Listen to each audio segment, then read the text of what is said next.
Hello, I am Komal and I am vlogging today. ज्यांनी आम्हाला इंस्टाग्रामला follow केलेलं आहे त्यांना माहितीच असेल की हा व्लॉग कशाबद्दल आहे, आणि असं पण तुम्हाला थंबनेलवरून कळालं असेलच. सो छान अशी इव्हिनिंग आमची गेली या ठिकाणी, आणि हे मॉर्निंगचं सनराईज झालेलं आहे. बाय द वे, ज्यांनी कुणी आम्हाला फॉलो केलं नसेल त्यांनी इंस्टाग्रामला फॉलो करून घ्या. So for the future updates. छानपैकी मॉर्निंग व्यू एन्जॉय करत करत आम्ही आमच्या डेस्टिनेशनच्या खूप जवळ पोहोचलेलो आहोत. आणि एवढा सुंदर होता ना संध्याकाळचा टाइम सुद्धा या ठिकाणचा, आणि अगेन मॉर्निंग व्ह्यू खूप छान, एवढी मज्जा आली. आणि हे छान एरोप्लेनचा व्ह्यू आम्ही एन्जॉय करून पुढे निघालेलो आहोत. आणि थोड्याच वेळात तुम्हाला लोकेशन लक्षात येईल. थंबनेलवरून तर आलंच असेल, पण हे झाडं बघून तर नक्कीच तुम्हाला कळालं असेल की आपण कुठे आलेलो आहोत ते. अशा प्रकारे छान आम्ही या काजूंचा आनंद घेतला. आणि प्लीज तुम्ही पण रस्त्यामध्ये असे काजू वगैरे काही तोडू नका, कारण की हे खूप हानिकारक असतात बॉडीसाठी आणि त्वचेसाठी सुद्धा. अक्षरशः स्किन बर्न होत असते याच्यामुळे. आम्हाला ही गोष्ट माहीत नव्हती जोपर्यंत आम्ही इथे होतो. आम्हाला नंतर 4 दिवसानंतर कळालेलं आहे की हे चांगलं नसतं म्हणून. पण ते असं एकदम खूप छान लागत होतं टेस्टला, बट ते खरंच चांगलं नाही आहे. So don't try ever. हे इन्फ्लुएन्स करण्यासाठी व्हिडिओ नाही आहे, स्पेशली हा जो काजूच्या बागेतला आहे हा. सो काजूच्या बागेमध्ये छानशी मज्जा करून न कळत अशा गोष्टींचा आनंद घेतला न कळतपणे. जेव्हा आपल्याला त्या गोष्टीबद्दल प्रॉपर नॉलेज नसते तेव्हा आपण त्याच्यामध्ये खूप जास्त खुश असतो, असं आम्हाला या ठिकाणावरून कळालं. कारण आम्हाला जोपर्यंत आम्ही तिथं होतो तोपर्यंत आम्हाला नॉलेज नव्हतं. आणि असं पण आपण महाराष्ट्रामध्ये मराठवाड्यामध्ये राहतो, तर कोकणातलं तेवढं काही नॉलेज, एवढं डीपली नॉलेज राहणं इट्स ओके, ते माहीत नसतं आपल्याला. तेव्हा ते तिकडे आम्ही गेल्यानंतर आम्हाला कळालं की ते एकदम रॉ काजू खायचे नसतात. ते हाताला भाजतात, स्किनला भाजतात, फोडं येतात वगैरे वगैरे. आणि छान अशा काजू आम्ही एन्जॉय केल्या. बाय गॉड ग्रेस आम्हाला काही झालं नाही. थोडासा ह्यांचा हात बर्न झाला होता फक्त, पण जिभेला वगैरे काही झालं नाही. आणि तुम्ही पुढे पाहू शकता. आम्ही इथे गाडी पार्क करून आलो. ॲक्च्युली सकाळचे 9 वाजलेले आहेत आणि आम्ही जवळजवळ पोहोचलोत आमच्या डेस्टिनेशनच्या. मला या झाडांवरून वगैरे समजतच असेल आम्ही कुठे आहोत ते. सो एवढा वेळ या झाडांच्या कच्चे काजू तोडत होतो आणि ते काही कडसर लागत होते, त्यामुळे आम्ही गिवअप केला. आणि नंतर कळालं की त्याच्यामध्ये जो गर आहे तो खूप छान लागत आहे. सो फायनली ते परत गेलेले आहेत तोडण्यासाठी. आम्ही रिटर्न गेलो होतो, पण ते मधलं खूप छान लागल्यामुळे परत ते तोडायलाच गेलेले आहे. सो मी इथे वेट करणार आहे, कारण की हे ज्यांची शेती आहे ते पण येतच असतील. सो लक्ष द्यावं लागेल मला.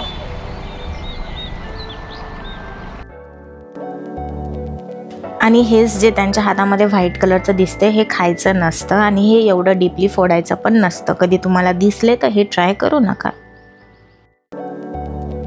ते खाताना छान लागलं, पण नंतर बराच वेळ जीभ चरचर केली आहे आमची, भाजली जीभ. फक्त त्याचा साईड इफेक्ट झाला नाही, कारण आम्ही खूप कमी प्रमाणात खाल्ला असावं कदाचित. बट याच टेस्ट छान होती.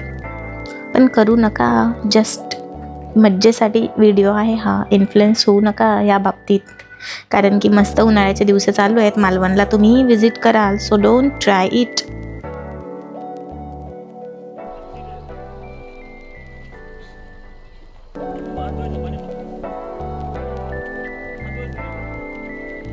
मनसोक्तपणे कुठल्याही गोष्टीचा साईड इफेक्टची जाणीव नसताना असा आनंद घेऊन आम्ही या ठिकाणावरून पुढे निघालेलो आहोत.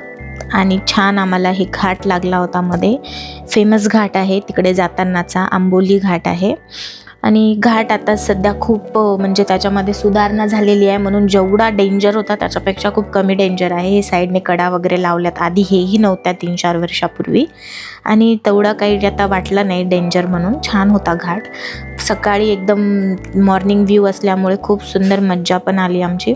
आणि हसत खेळत आमचा असाच 12 तासाचा प्रवास इथे निघून गेलेला आहे. 12 तासाचा नाही, थोडा कमीच घंट्यांचा आहे हा, कारण आम्ही 12 तास लागलेच नाही इकडे पोहोचायला. आणि फायनली परत जवळ आल्यानंतर एका लोकेशनला नाश्ता करण्यासाठी थांबलो होतो. ते एकदम टिपिकल घरेलू टाईप होतं हे ठिकाण. बाहेरून खूप छान दिसलं म्हणून आम्ही मध्ये एंट्री केली आणि मधून थोडी गरमी होत होती मॉर्निंगचं, बट टेस्ट एवढी छान होती की ते सगळं आम्ही विसरून गेलो. हे घावणे दिले होते त्यांनी आणि ते पाववडा वगैरे दिलं होतं. असं चहाही छान होता, पण आपल्याकडच्या सारखा तर तिकडे नाहीच भेटला आम्हाला. आणि मस्तपैकी चहाचा आस्वाद घेऊन गरम गरम त्यांचे घावणे पण छान लागले, टेस्टी. ते खाऊन थोड्याच वेळामध्ये आपण आता पुढच्या प्रवासाला वळणार आहोत. खूप जवळ आलेलं आहे लोकेशन, सो खूप जास्त एक्साइटमेंट आहे. फर्स्ट टाईम विजिट आहे. रील्सवर खूप जास्त व्हायरल झालेली लोकेशन आहे ही, त्यामुळे आम्ही जायचं ठरवलं होतं. सो हे पण एक अगेन आम्हाला मध्ये व्ह्यू लागला. हा व्ह्यू पण एन्जॉय करत करत आम्ही इथे छान ड्रोन शॉट्स वगैरे घेतलेले आहेत, जे की तुम्हाला पुढच्या अपकमिंग ब्लॉग्समध्ये बघायला मिळतीलच. आणि हे व्ह्यू एवढा सिनेमॅटिक आहे, एवढा पिक्चर परफेक्ट व्ह्यू आहे की आम्ही बाहेरून थांबायचं ठरवलं, पण ते उतरावं लागलंच. बघा किती सुंदर, म्हणजे camera is not justifying the view, but it's actually worth stopping there. मस्तपैकी फोटोज वगैरे घेतले आणि आम्ही जेव्हा रिटर्न निघालो तेव्हा त्यांची बोट पण रिटर्न निघाली होती खाली लावलेली, त्याचा पण खूप सुंदर फोटो आलेला आहे. आणि जे पोर्ट्रेट आर्ट्स वगैरे करतात त्यांच्यासाठी तर हे पॅटर्नचे व्ह्यूज खूप छान, म्हणजे त्यांना अशा फोटोज व्ह्यूजला बघून पेंटिंग्स वगैरे करायला छान इन्स्पिरेशन मिळतं.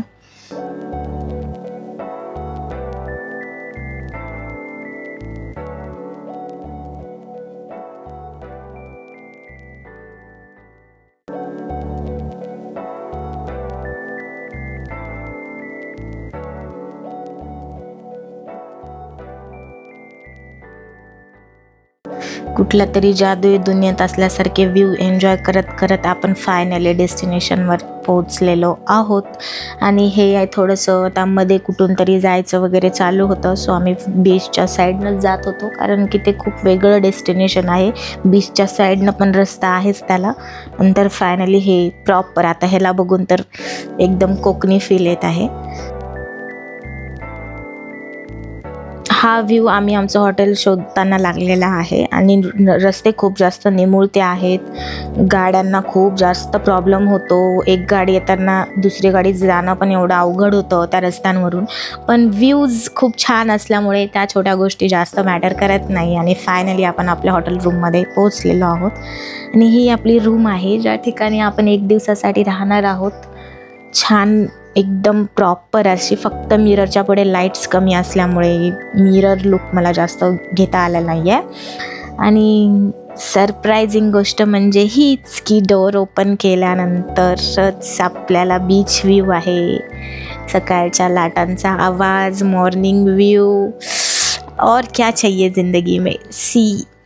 खरंच हे खूपच सुंदर, बापरे, मला खूप जास्त आवडलेलं आहे. कारण की आम्ही कदाचित फर्स्ट टाईमच बीच साईड घेतलेलं आहे, म्हणजे आधी पण घेतलं होतं, पण असं जे होतं ते. आणि the washroom is also all clean set, छान होतं एकदम. मी यांचं डिटेल्स मेन्शन करेल जरी तुम्ही विजिट केलात तर, तुम्हाला पाहिजे असेल तर. सगळं काही छान होतं. थोडे लाईट्स कमी होते त्यामुळे ठीक आहे, विंडोज ओपन केल्यानंतर तेही होऊन जाईल, त्याचा काही विषय नाही. पण अशा पद्धतीने रूम खूप भारी आहे. या ठिकाणी तुम्ही एन्जॉय करू शकता, चहा वगैरे या बाजूला बसून. गॅलरी खूप मोठी आहे, पण त्यांनी मध्ये पार्टिशन केलेलं आहे म्हणून हाफ गॅलरी बाजूच्यांना गेलेली आहे. सो स्टे ट्यून, पुढचे काही दिवस तुम्हाला व्लॉग एन्जॉय करायला मिळतील. सो सबस्क्राईब करून घ्या चॅनलला. भेटूया नेक्स्ट व्लॉगमध्ये. बाय.